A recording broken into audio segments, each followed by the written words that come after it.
You have to imagine it like being in a nightmare, but like a nightmare that is 10 times worse. It's not just like a nightmare, it's worse. It's a proper horror trip. 30 to 50% of people who are in intensive care are traumatized later on.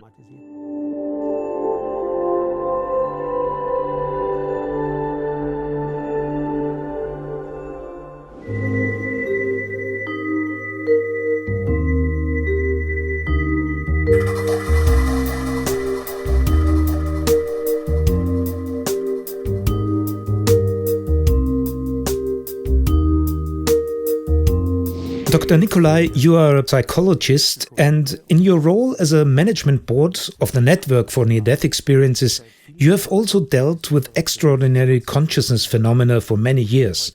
Today, we would like to talk about the topic of coma and the interesting question whether consciousness is possible during the state of a coma and which indications point towards this.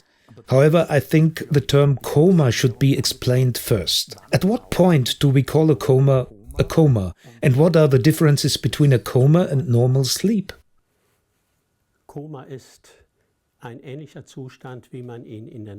a state that is comparable to being under anesthesia. The artificial coma is also called long-term anesthesia. This means that the patient is given anesthetics, tranquilizers, sometimes also painkillers. It is a combination of various medications that are given to the patient, and they're constantly added, sometimes even gradually, so the person does not wake up, which is the point of a coma. During the day, it is reduced a bit, and in the evenings, they add a bit more in order to imitate the rhythm of day and night. Then after a certain period of time, whenever the doctor finds it as appropriate, the medication is reduced again, and the patient is woken up. The awakening process can take days or even weeks and depends on the patient's illness. Due to the coma, the organs are partially shut down and have to reboot, so to speak. So this is the process of an artificial coma. What are the most common reasons for inducing an artificial coma? For example, when a patient suffers from blood poisoning, which is called sepsis, because a septic shock could occur which could lead to organ failure. So this would be such a situation where an artificial coma would be induced. Currently, when a patient suffers from COVID-19 and the lungs are affected, patients find it difficult to breathe, and they have to be artificially ventilated. In order to do that, a tube has to be inserted. It's hard to imagine that you could bear this in a conscious state for a long time, and therefore an artificial coma is induced. How can a coma occur that hasn't been artificially induced? A craniocerebral trauma, CCT, can cause a brain injury that leads to a coma. Let's go back to atypical comas. Do you know of any cases where people experienced something during their coma? Doctors often refer to the artificial coma as healing sleep. This means that it is assumed that a person does not experience anything in this state. And in retrospect, many people say that it was like a black hole to them, and that they don't have any memory of that time. However, there are a number of cases where experiences did occur. On the one hand, I'd like to emphasize experiences that were of terrifying nature, and on the other hand, I'd like to refer to very positive experiences, namely near-death experiences. Which terrifying experiences can occur, for example? Terrifying experiences also play a role when it comes to COVID-19. I saw a woman on TV once, and she reported that she'd had these experiences of horror, and she also said, "This wasn't just the case with me, it was the case with everybody." So she spoke to many other people who had experienced the same, and so I did a bit of a research and checked what I would find if I googled that.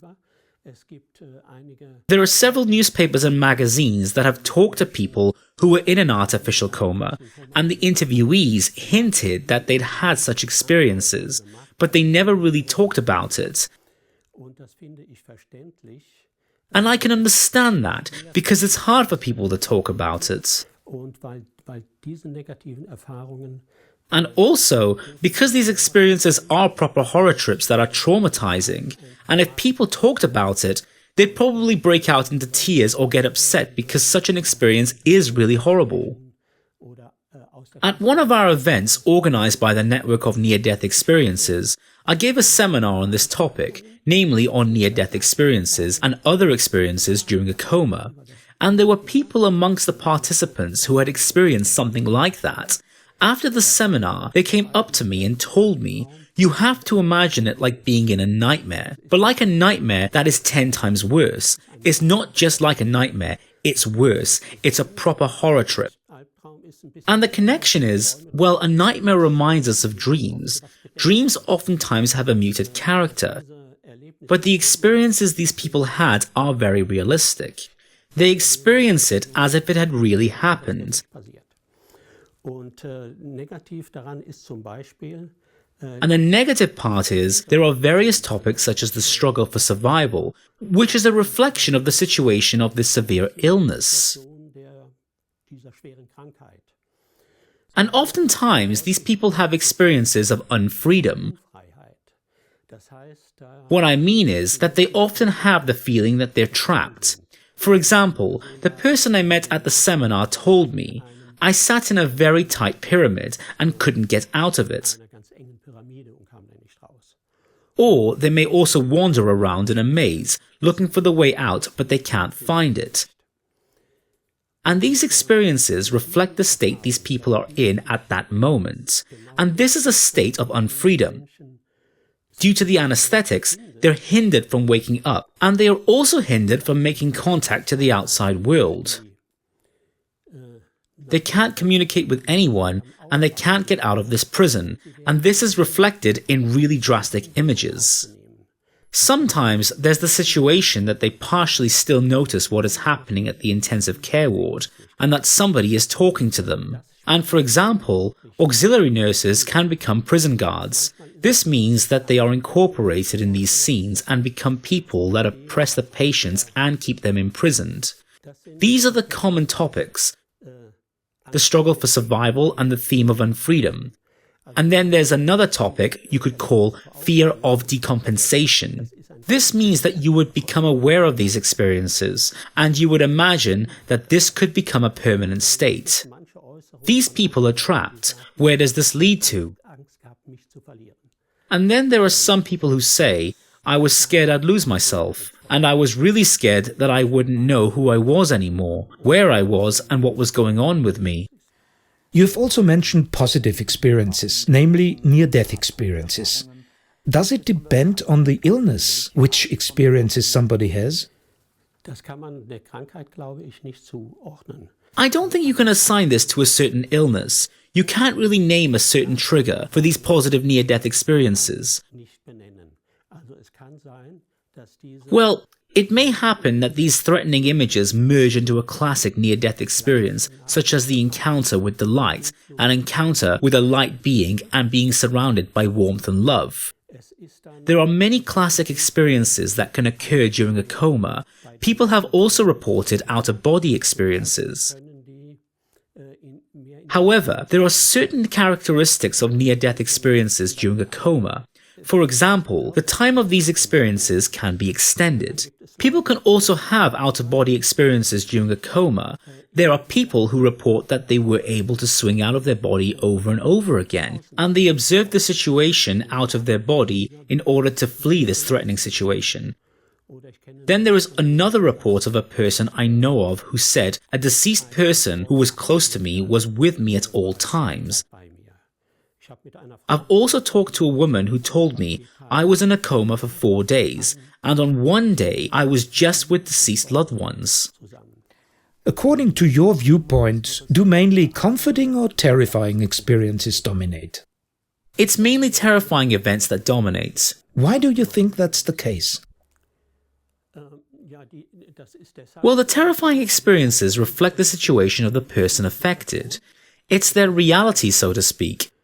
Although it is imagined, it expresses what these people go through at that very moment and what they perceive as their reality, namely being cut off from the world and that they can't influence anything anymore. Near-death experiences are also characterized by a hyperreality.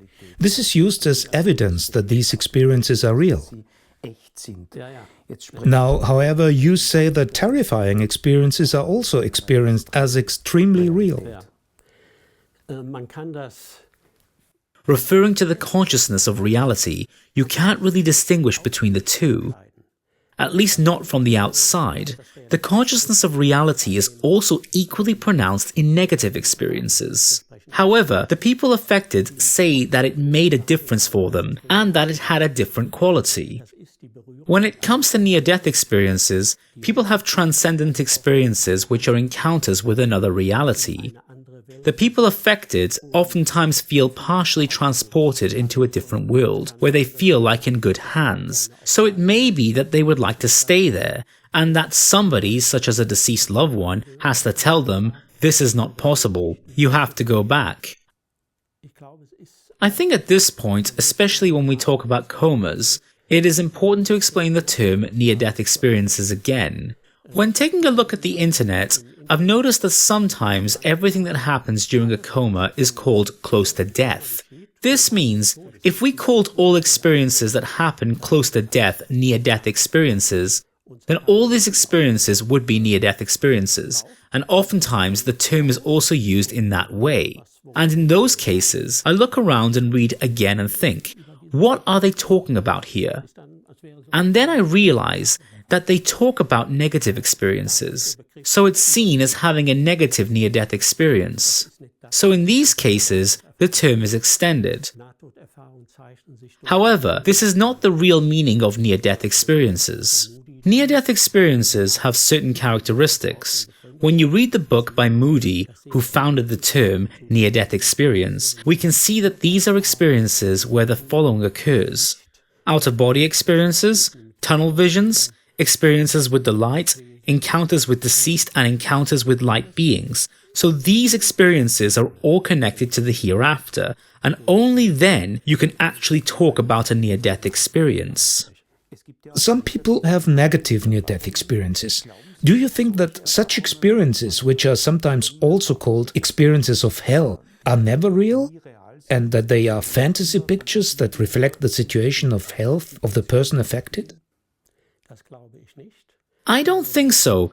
This would be an obvious misunderstanding. Also, negative near-death experiences have characteristics that are connected to the hereafter.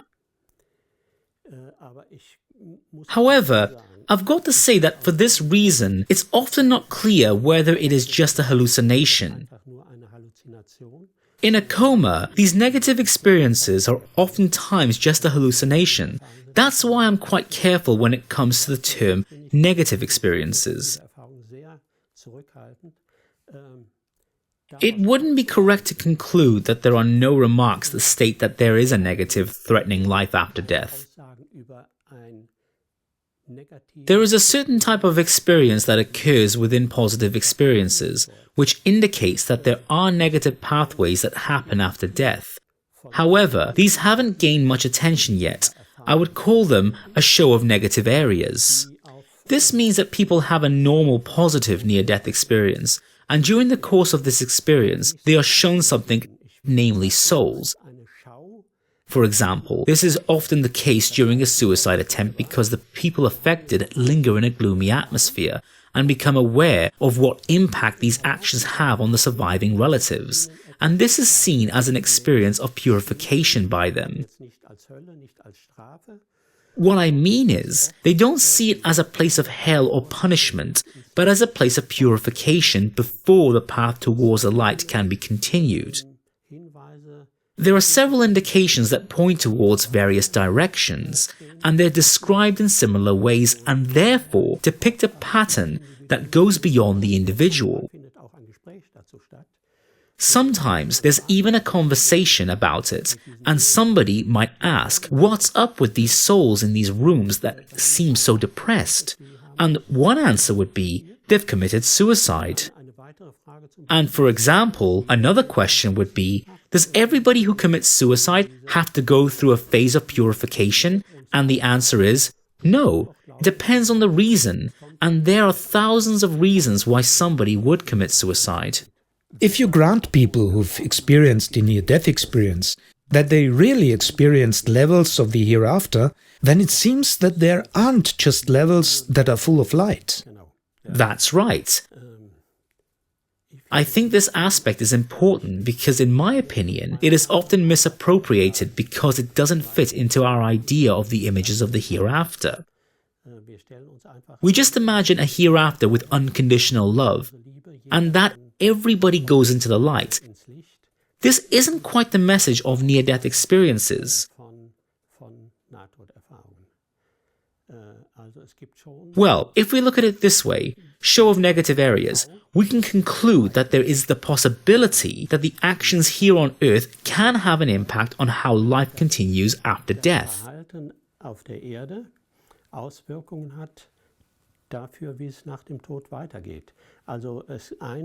Well, one aspect that this is pointed out to people quite regularly is that if you develop a lot of hatred in your life, you're confronted with this hatred on the other side again. This hatred isn't gone, but you still carry it with you, and it still has an impact on you. Then, you're not open for the light, but you will encounter beings that are full of hatred too. I think this point is very important, because people think that this can't be the case. Or if you ask people who have had near-death experiences, they say, hell does not exist. And it's true, hell in the sense of damnation isn't compatible with the unconditional love of God. And this is a clear aspect of reports on near-death experiences.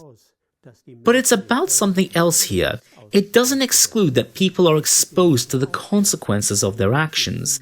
It's the same in life. Meaning, if I have an unhealthy diet, I shouldn't be surprised that this will have effects on my health. And this is the principle of the law of karma, the law of cause and effect. And this show of these areas of the hereafter just says that this law goes beyond death.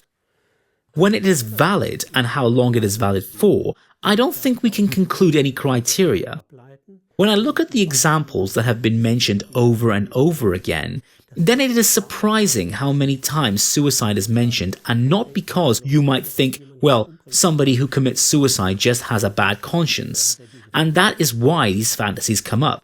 There are also people who haven't attempted a suicide, but who are shown these things, and then it is mainly about hatred. There are people who develop a lot of hatred in their lives. This can develop in everyday situations, such as an argument with a neighbor. And then you contribute to the process of making a situation worse and worse. And at one point, you are just occupied with hostile feelings.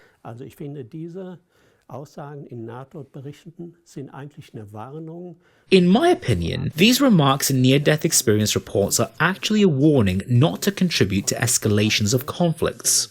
But instead, we should retreat if necessary, or we should break up or even reach out to somebody and try to understand the other side, and take a look at what could be my part in this conflict instead of looking for the guilty person on the other side.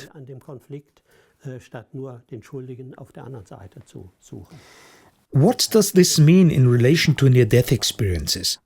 Shouldn't we conclude then that near-death experiences are just a transition experience and that they don't give a final insight to the world hereafter? Near-death experiences are experiences of transition. They are borderline experiences. During every near-death experience, there is a boundary that is present.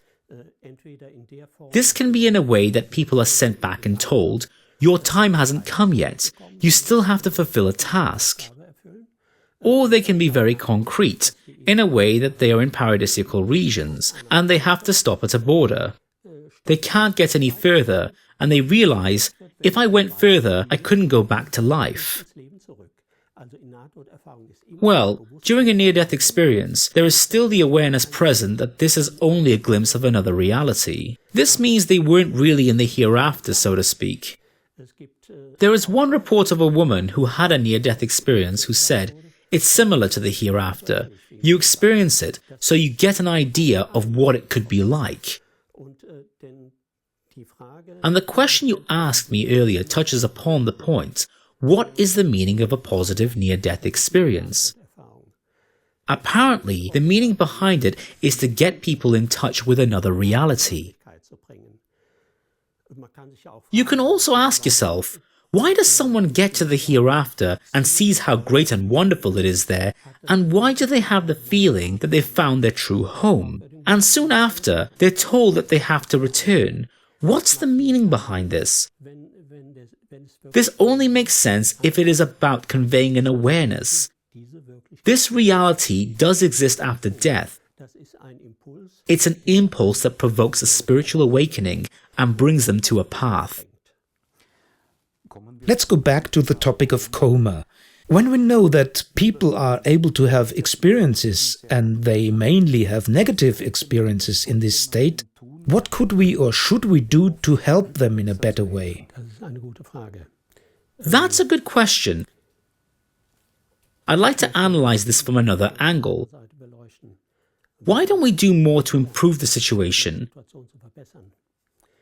Originally, I was interested in the positive experiences. And then I realized that there are also these shocking horror trips, and I got the impression that nobody is interested in them. Nobody cares. To medicine, this is just a side effect that you have to accept. It's about healing the body. And this attitude is what I connect with the medical conception of man. According to the medical conception of man, the soul is just an epiphenomena of the body, meaning that emotional perceptions are produced, and in the case of disruptions such as fear, these neural processes can be influenced, preferably by taking medication. And then it's okay again. And this leads to problems, for example, that the medical condition isn't given the value that it would need. I would call this visual agnosia. Medicine disregards mental conditions and only focuses on the physical. They don't see any significance in the mental aspects, and that's why nobody pays any attention to it. However, we'd need to examine why that is. How can we influence that? Certain things are known because such experiences often occur during the phase of awakening. However, they do not only occur during this phase, but also before. There is one type of medication that is used quite often, namely ketamine, which seems to trigger such experiences. However, when you see how shocking and traumatizing these experiences are for people, we'd have to do more research. Like, can't we develop some sort of alternative? And I've got to say, there have been starting points. There is a professor for anesthetics at the Charité in Berlin, and she's trying to design the intensive care ward of the future. I think this is a very important starting point. An intensive care ward is a room full of machines, and even as a healthy person, you wouldn't like to stay overnight there. If you are sick and you're put into a room where these devices make all those noises, where everything flashes and beeps, and there are bright lights that dazzle your eyes, then this is already a horrible experience. And then everybody runs around with a protective suit on. Exactly, they wear a protective suit, and you can't recognize any faces, especially now during the COVID pandemic. And Dr. Spice redesigned the intensive care ward in a humanly way. She uses comforting lighting, all the noises are muffled, the devices are covered, and I think these things play a big role. The patients notice atmospheric things a lot. Due to the anesthetics, they can't think and reflect on things in the normal sense, but they can partially hear what is being said, and they notice especially atmospheric things. And if they realize that there is a certain warmth, that they are treated in a more caring way, such as being called by their names before things are being done to them, or if the medical staff avoided conversations that could put more strain on the patient. So we should always assume that the patients notice things. This would already make a big difference. I think the auxiliary nurses should have more time so they can sit at the bed of the patient for a while. The patients notice that. There have been reports on this. There is a woman, Silvana Schumann, and she wrote a great book called My Near-Death Experience and I, where she talks about this time and that she noticed a lot. There were also negative things such as the conversations of the doctors who talked about her and whether there was even a chance of survival. She also noticed that she was given the anointment, also known as the sacrament of anointing, and how gloomy the atmosphere was. She was scared that they would bury her alive because nobody seemed to realize that she was still here and conscious. However, she also noticed that her parents stayed overnight the next day, and that calmed her down because she wasn't so alone. She also noticed that her parents promised her that they would buy her a golden retriever, a dog, if she got well again. And she developed a relationship with her auxiliary nurse, who always mentioned his name to her before he treated her. And after she had recovered and was able to meet people again, she met up with this auxiliary nurse. It turned out that he had developed a close relationship with her too, in the sense that he wanted to help her.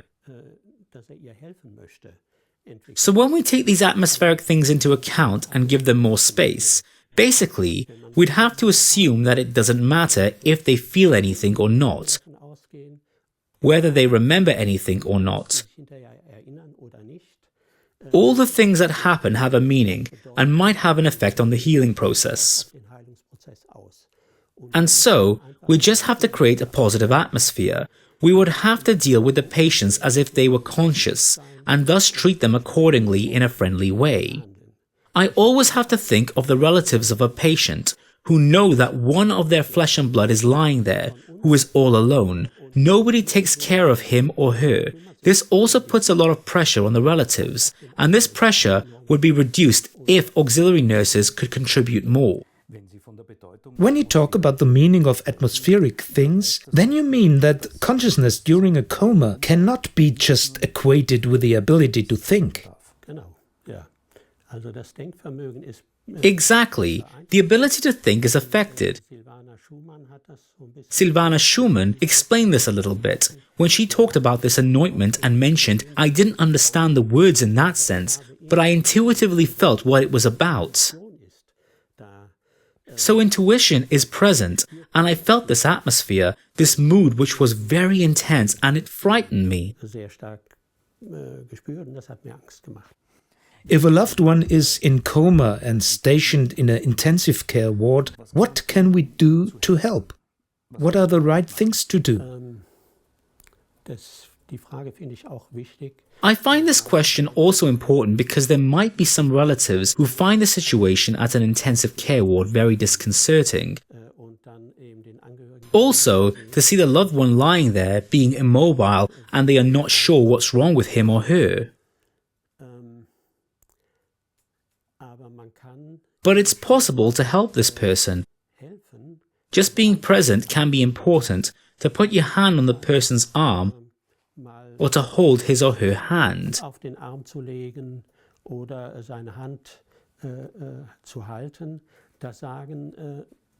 Relatives who do that mention quite often that they can sometimes feel some signs that the person might react, and therefore expresses his or her gratitude somehow. This is more or less the level of encounter comparable to that of a toddler, where it is actually about the touch, about being held, about a contact that isn't happening verbally. And here I think it is possible to do a lot of good to this beloved person. You have hinted that negative experiences, negative coma experiences, are often tabooed, and that people are left to deal with these experiences by themselves. Wouldn't that be a task for society to build a safety net? What could be done in order to help people in a better way? Well, when patients mention these things to doctors, they are often advised to have psychological treatment and seek a psychiatrist. And I would like to emphasize that this is a really huge topic that hasn't been given much attention. 30 to 50% of people who are in intensive care are traumatized later on. And thus, therapy is important. Whether this is a solution at all times is questionable. I do think that psychological treatment should be done, but this won't lead to a complete healing process of these memories within a short period of time. Therefore, I think the foundation of self-help groups is also important.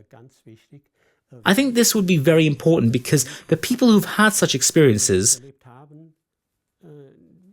well, it's hard for them to find people who can actually put themselves in their positions.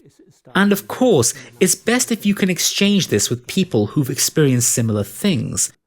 I think the most important approach of medicine is to wake up and to question the conception of man. The entireness of a human is reflected in the soul. At the moment, medicine deals with the body, but not with the human side. These are two different things. And I think that the things that happen during an artificial coma are just a model, or it's just an example of what happens during these borderline situations between life and death. This is the reason why many people attach so much importance to a self-determined way of dying. Because they're horrified of being exposed to this system during such a difficult situation. This doesn't concern the doctors. They do what they can, and that is wonderful. They've sacrificed themselves during the COVID-19 times. It's the system itself that doesn't take such things into account. It's science that would have to broaden their horizon. Dr. Nicolai, many thanks for making these important suggestions regarding this topic. Thank you for participating in this interview. Thank you for posing these questions.